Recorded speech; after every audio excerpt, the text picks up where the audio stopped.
matagutlo, matagadlaw. Adunay mga panghitabo didto sa kauluhan, panghitabo sa gawa sa atong nasod, ug adunay mga panghitabo dinhi sa atong dapit. Mga panghitabo nga mao'y makapaikag sa katawhan, nga mabinantayon sa lakat ug dagan sa panahon karon. Itanyag ning istasyon DXSR ang 7 o'clock Breakfast News.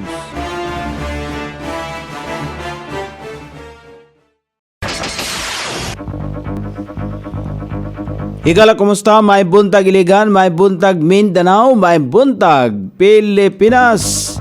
Adlong Huwebes karon pizza 20 ning buwan sa Pebrero ning tuiga 2025. Sangan sa to station manager Pastor Ruben Sulapas kini ang inyong KSR Kabisaya Nonibi ang muhatod sa hanay sa balita sa alas 7. O karon sa uluhang tudling sa atong mga balita. Upat ang nadakpan sa bypass operation sulod sa lodging house. Paghipo sa basura sa C3, pagabutangan og mga mudakop sa mga nagpataka og labay sa mga basura. Congressman Rensha miangkon nga nipirma siya sa impeachment batok kang Vice President Sara Duterte. Political harassment ang pagpasaka og kaso ni Congressman Rensha batok ni Mayor Xiao. Sa kauluhan, Speaker Romualdez og uban pa gusto nga ipasuspende ni Representative Alvarez.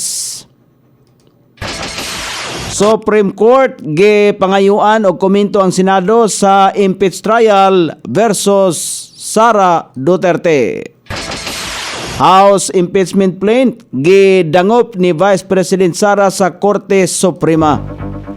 BI nagpahimangno sa massive recruitment sa tanang young professionals aron magtrabaho sa Pogo-like operation sa abroad.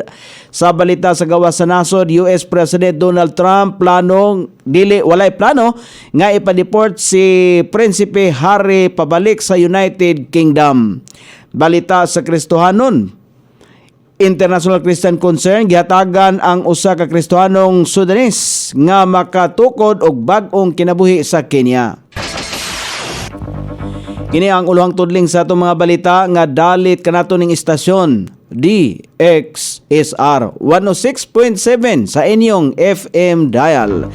Ang bugtong radyo sa Dakbayan Siligan nga nagsibiya sa balang kasulatan, pinasubay sa inspired and preserved, not simply dictated King James Version sa Anchor Broadcasting Corporation.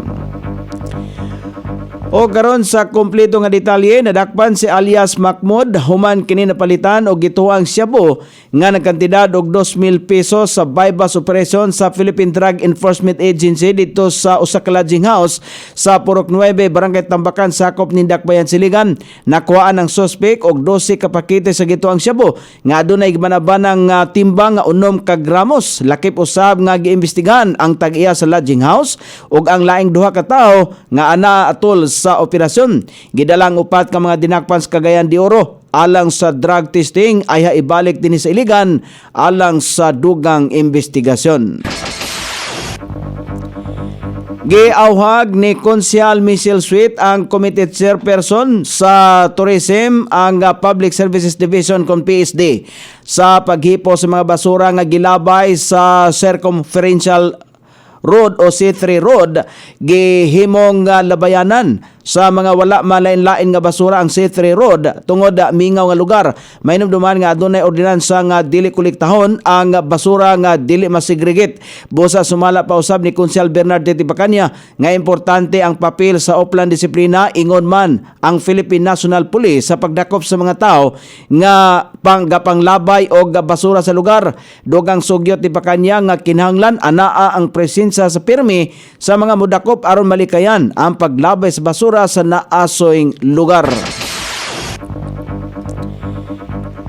Giangko ni Iligan City Lone District Representative Celso Rehencia nga nipirma siya sa impeachment batok kang Vice President Sara Duterte.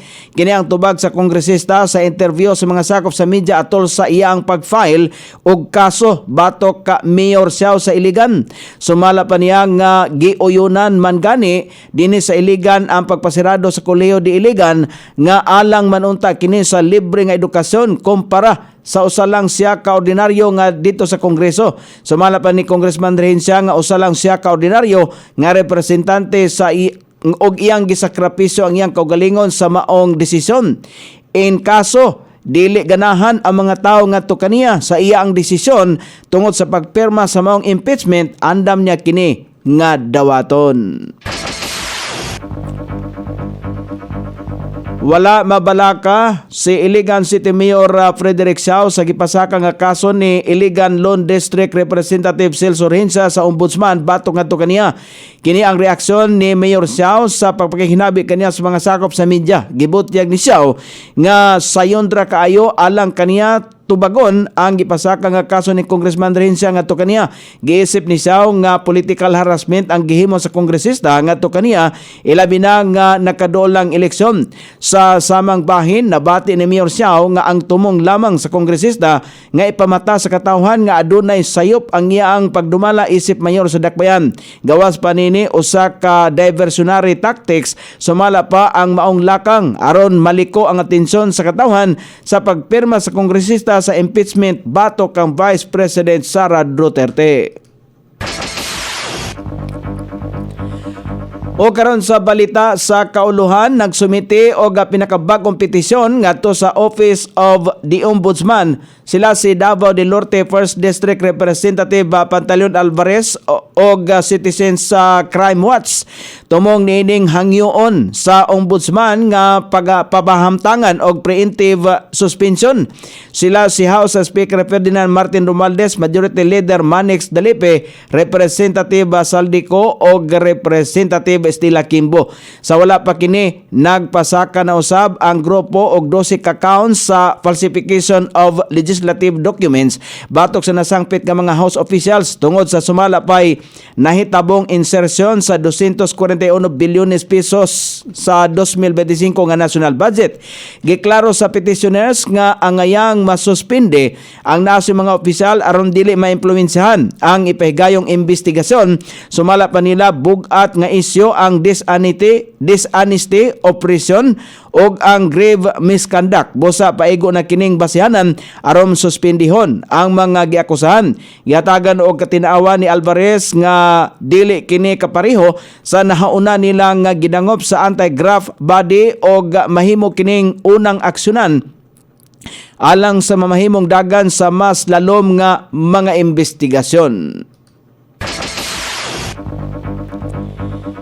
Gitahasan sa Korte Suprema ang Senado nga magpasaka og komento sa petisyong gipasaka sa usa ka abogado nga mihangyo og gilayong sugdan ang impeachment trial batok kang Vice President Sara Duterte. Sa gipahigayon nga in-bank session sa nakalabay nga adlaw, gihatagan sa Korte ang Senado og napulo ka mga adlaw nga non-extendable na period aron magsumite sa ilang komento. Mainumduman nga niadto nakalabay semana gihangyo ni Attorney Catalino Hinerelio Jr. sa Supreme Court nga manduan ang Senado nga gilayon nga mag-convene isip usa ka impeachment court og pagasugda na ang impeachment trial batok sa Vice Presidente. Gipamugos sa abogado nga pagtugutan sa konstitusyon sa Senado ang idilatar ang katungdanan nini sa panahon sa recess. Una nang giaprobahan sa Kongreso ang impeachment o gilayon nga gipasaka sa Senado niadtong Pebrero 5 bisan pa man ini wala gilayon gisugdan sa Senado ang impeachment trial.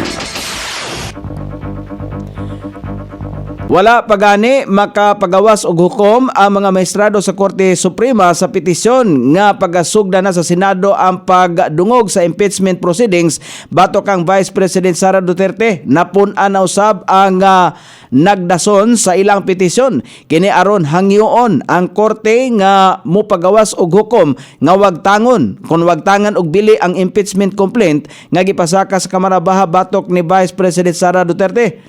Gitahasan ni Vice President Sara sa pagsangad sa nasong petisyon ang Forton Narvas sa Salazar Law Office.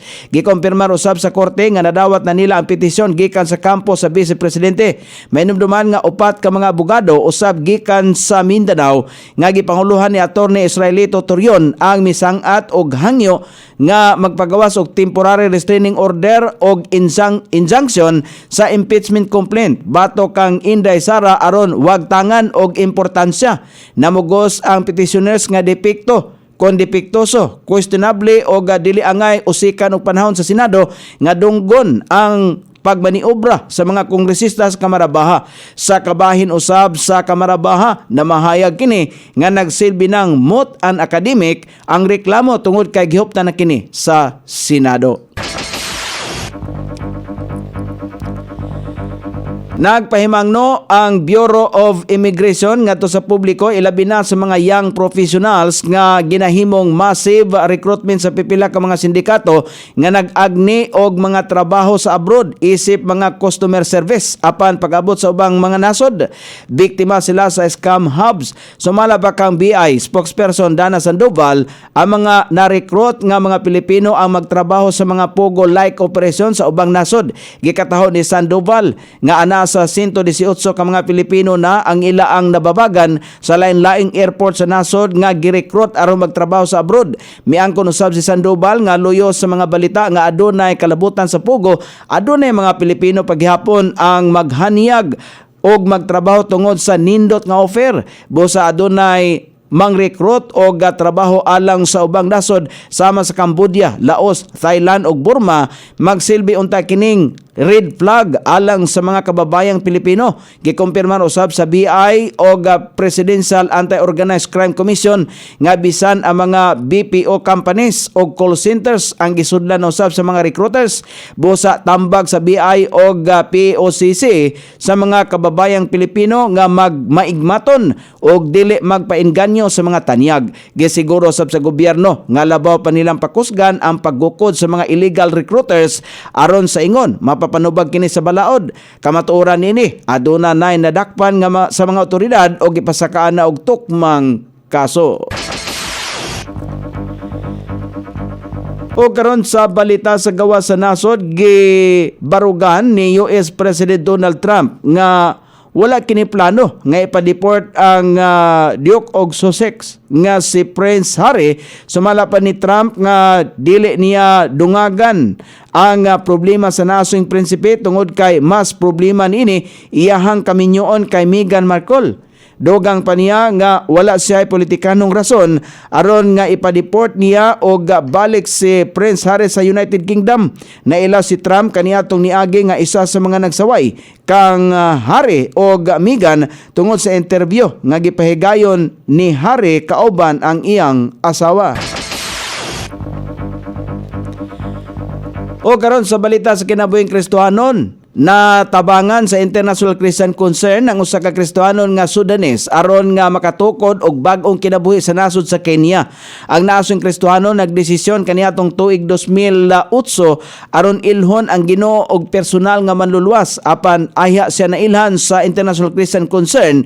Nakasinati siya og pagpangluto sa nasong desisyon sama sa pagkapreso sa kaso nga pagpasipala. Kaniadtong tuig 2017 nakakita siya og oportunidad aron nga makasugod sa bagong kinabuhi sa Kenya diin siya nakahuman og eskwela. Tungod sa pagtabang sa mga Kristohanon kaniya, kini ang nahimong pamaagi aron nga mailhan niya ang mga Kristohanon nga naglihok usab sa ilalom sa International Christian Concern. O karon sa kahimtang sa pagmanaban sa dagan sa panahon, ang shear line padayong makaapektar sa dagan sa panahon sa Southern Luzon ug Visayas. Northeast monsoon ang makaapektar usab sa bahin sa Luzon. Ang Visayas, Mimaropa, Bicol Region, Caraga, Laguna, Rizal, Quezon, Cagayan Valley, Cordillera Administrative Region, Aurora, Metro Manila ug ubang bahin sa Luzon ug ubang bahin dinhi sa Mindanao ang makatagamtang paghihapon sa madag-umon nga kalangitan karong adlaw inubanan sa mga nga ginagmay mga pag-ulan-ulan. Kini gumikan epekto sa shear line, northeast monsoon o easterlies. Sukod sa temperatura din sa dakbayan siligan ng kabugnawan na nasa 24 o ang kainiton mosangko sa 30 degrees centigrado. Ang adlaw mi silang kaganiya sa alas 6:18 ug mosaw po niya sa alas 6:02 sa sayong takna sa kagabhion. Inyong nabati ang kinatibuk ang hanay sa balita sa alas 7 nga dalit kanato ning istasyon DXSR 106.7 sa inyong FM dial. Ang bugtong radyo sa dakbayan siligan nga nagsibya sa balang kasulatan pinasubay sa inspired and preserved, not simply dictated King James Version sa Anchor Broadcasting Corporation. Sangan sa tigsuat sa atong balitang international ug sa kinabuhing Kristohanon, pitjan sa balita lokal Coney Island. Sa ato station manager Pastor Ruben Solapas. Kini ang inyong ka-isar Kabisaya Nonibi. Magpasalamat ug mingon, mayong buntag, Iligan.